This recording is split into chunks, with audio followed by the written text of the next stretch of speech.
పుట్టినరోజుకి శుభాకాంక్షలు ఉంటాయి కానీ చనిపోయిన రోజుకి శుభాకాంక్షలు ఉండవు.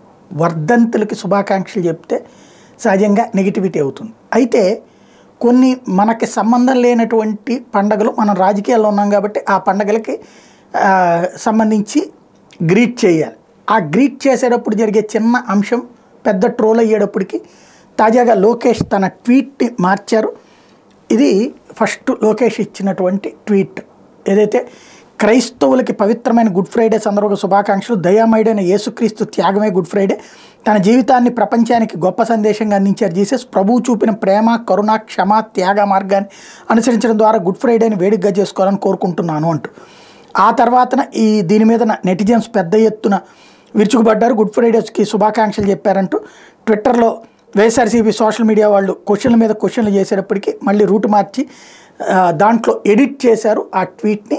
ఇందులో దయామయుడైన యేసుక్రీస్తు త్యాగమే గుడ్ ఫ్రైడే, తన జీవితాన్ని ప్రపంచానికి గొప్ప సందేశంగా అందించారు జీసస్, ప్రభు చూపిన ప్రేమ, కరుణ, క్షమ, త్యాగ మార్గాన్ని అనుసరిద్దామంటూ ఆ శుభాకాంక్షలు అన్నటువంటి పాయింట్ని తీసేశారు.